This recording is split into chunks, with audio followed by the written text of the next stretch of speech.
All right, fellas, welcome back to the Hot Rod Reverend Garage, or for this installment, we're in the basement. So we're in the winter months. Times I'll do some projects here in the basement. But at any rate, we've got a very nice set of EZC-G heads. Ford's best head as far as valves and, of course, compression and flow and all of that. Introduced in 1957 for the Y block. It wasn't just the 312s that had the G heads. Most guys look at a G head and say, oh, that's a 312 head. 272s had them in 1957, people. 292s as well. And you'll find them on a lot of 57 Y block cores, of course. Of course, over the years, so much stuff changed and people swap out heads. They do so much work on engines and all of that. You'll never know what you've got. So check your numbers. But at any rate, the reason we've got an exhaust manifold, we got the spark plugs in, and we've also got a downpipe here is because we are going to do something that I've always heard people talk about, but I've never done myself before, but that is adapt a set of small block Chevrolet headers to a Y block Ford V8. Can it work?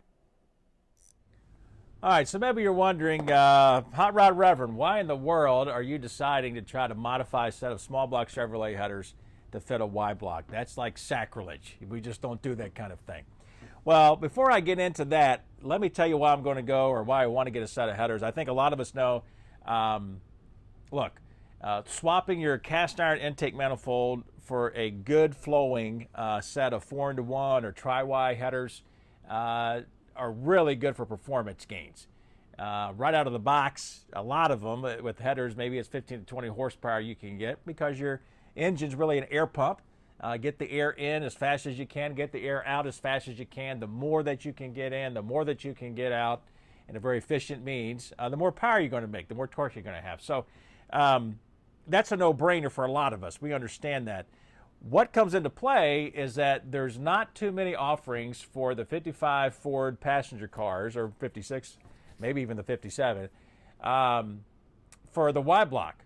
Matter of fact, as far as I know right now, there are only 2 companies that are making them for passenger cars. Now, if you got a Thunderbird, this doesn't apply to you, man. I've got a set of Sanderson headers right behind the camera there that are coated, ready to go for 312, 292, whatever it might be, in a Thunderbird 55, 6, and 7, and they'll bolt right. Of course, it's just great, you know, and different clearances in a Thunderbird with what's going on where the engine sits in the engine bay and all of that, the motor mounts and so on and so forth.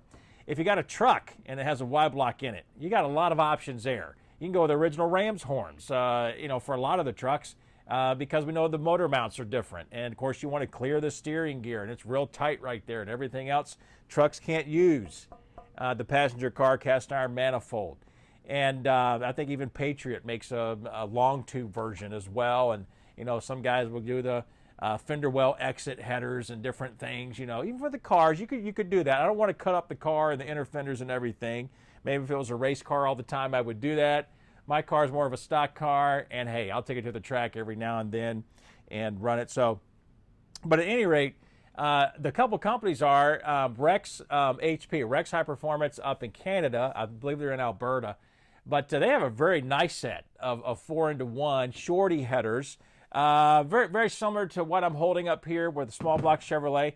That idea with a shorty header with the flange down here, and but boy, very expensive. And last time I contacted them, $1,100. And of course, we know what that means. It's the law of supply and demand.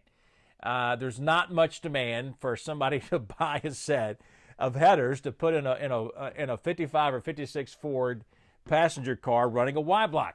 A lot of guys just maybe they'll get the 57 cast iron manifolds that flow the best for the Y block, and they'll slap out, and they're pretty good. They're not bad for a stock car. But if you're going to do something where you're going to go higher in RPM and you're going to try to get more air out of it, you got to have something 4-into-1 or tri-Y. Another company, Red's Headers, they make a set as well. They're long tube, and they look very nice. But again, you're looking at about $1,000. And I'm thinking, man, I do not want to spend that kind of money on a set of headers. $1,000 for 15 horsepower, 20 horsepower, I don't know. Some guys may be into that. I can't afford that. Plus, I like turning wrenches in the garage and trying to figure stuff out. So I ended up finding out through the Y Block magazine and some of the guys in the Y Blocks Forever forum that guys have taken small block Chevrolet headers and modified them to fit a Y block. Now, I've never run across this on any videos online. I don't even think I've ever run across any articles. I've only heard guys mention it and guys say, yep, I've done it, it works, and everything else. So I want to try to attempt it myself and then also give guys who are asking these questions like me the chance to maybe take a crack at it. And one of the things that I'll show you, you'll notice here about the small block Chevrolet. Now this is, I bought a set that was 1 5/8 inch tube, 4-1 shorty.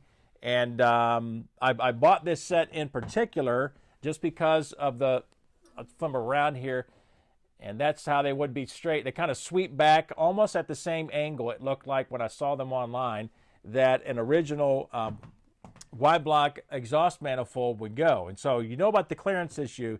That's the big deal. To me, the least I would have to modify it. I think the better off I would be. But at any rate, you can see right here that the port matches are extremely close. I'm going to get the Y block header flange here. They're not exactly spot on, but you can tell right there, just by looking at that on camera there, that both of the holes on the ends are almost the same. I mean, maybe 1/8 of an inch off, as are the ports. And the middle ports, basically, if you just spread them, you're going to be real close to what you got for the Y block. So, all right, the first thing I did was I purchased a set of header flanges. And there's a few companies that make these for the Y block, and they range in price. I went to Speedway, and guys had told me that Speedway's flanges were only 5/16 of an inch thick. And a lot of people think that 5/16 of an inch is just not thick enough. It would warp too much and all of that. Lo and behold, when I got these in, and actually this is my second set that I've purchased, they are 3/8 of an inch thick, not 5/16. And they come with the 14 bolts that you need. To me, I kind of think that these are a little bit on the short side. I think the 3/4 of an inch. And then if you put these in there, not a lot of thread left after you get a gasket on there, but we can try these out and see. Of course, a 7/16 of an inch head to make it easy because of clearance and all of that, but they come in a little bag when you get yourself a set of these flanges. Some guys may wonder, well, why are these square? Well, if you know anything about a Y block, you've got squared off ports for the exhaust. So that is a port match for sure. A header that was similar in its sweep, and especially the exit location where the collector goes and all of that. You can tell on a Y block, basically the original manifolds sweep up and give you a great spark plug clearance here. You got your shields that sit over top of the spark plugs. You got 2 shields per side to try to keep the heat off of the original plug wires and all of that. But so in looking online, I actually found a set, and these right here are a small block Chevrolet. I want to say 87 to 93. Maybe half-ton truck kind of idea. But anyway, you can tell that these things sweep down, much like what's going on here with the original manifold. And interesting thing is, when you look at this stuff online or you look at catalogs, you're going to find that these things here. Okay, so the idea is to find a small block Chevrolet header that's going to look very similar in appearance to what a Y block cast iron manifold would be. And of course, you know as well as I, you're not going to find an exact match. You're going to have to try to do your best to come close and all of that. You're going to have to make some adjustments, not just, cut off the flanges and weld on the new flanges. You're going to have to spread the tubes. You could probably do a little bit of bending. And I expect to have to do that with this setup here. But let me show you what I did find and give you some ideas on why I thought that this would be the best means of attack. Look, let's not kid ourselves. A lot of companies make headers for the small block Chevrolet. It's the most prevalent engine. It's the most common V8, I'm sure, when it comes to that idea, especially among classic cars and, you know, resto mods and all the rest of it. We get tired of seeing small block Chevrolets and street rods and everything else that Grandma, you know, willed to us. But anyway, what I did here was I tried to find something that would sweep back much like the stock cast iron manifold. And you can tell that this set here, although it's not right on the money, it comes very close to that. I figured trying to find a long tube 4-to-1 and trying to fiddle with that would probably be a little bit more difficult than doing this. This set here is T304 stainless. You can tell I've already cut off the flanges here. Small block Chevrolet has round exhaust ports, so, but I won't be needing these. But these are also 3/8 of an inch, and of course, I want to sell those to somebody. But this kit I got came with the 2 headers, the gaskets for the collectors, the gaskets for the flanges, the collectors themselves here. Okay, where you bolt up to your exhaust pipe and all of that, so that's good. But what happened to me on this little deal, I paid a little bit over $100 for this set, and that's shipped. I mean, you can't beat that kind of a deal, really. I mean, these things even have bungs for, you know, if you want to put an O2 sensor in there, or if you wanted to do something, I think, where you're, you know, you can scavenge the crankcase fumes and all of that. But I was missing a lot of hardware. They send your hardware to bolt the header to the block, or even to the heads, and then they also send your hardware that you can, you know, put the collector to the pipe. But most of that was missing, and there was a couple of huge holes in the box. So I contacted the company, and they actually gave me a huge discount.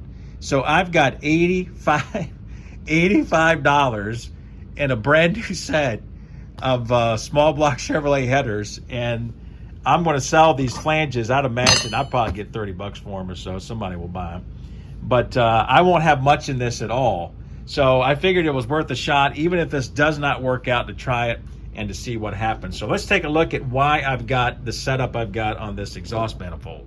Having a couple of bare heads is probably a little bit of a added bonus. I could just pop these up on a table, mock up an exhaust manifold and a downpipe, and then see what we got for clearances when I take the header. And again, this is just cutting off the flange. Of course, the cuts aren't exactly 100% even, but pretty much the idea, just straight across on the flange, and then taking it down to the surface of the exhaust ports and taking a look at where this ends up popping out at. And the idea is to try to be as close as we can in clearance. I don't know if you can tell or not, but when you look at both of these, the header's jutting out quite a bit. All right, so with this view right here, you're looking down the exact surface of the exhaust ports. So we go ahead and take and put our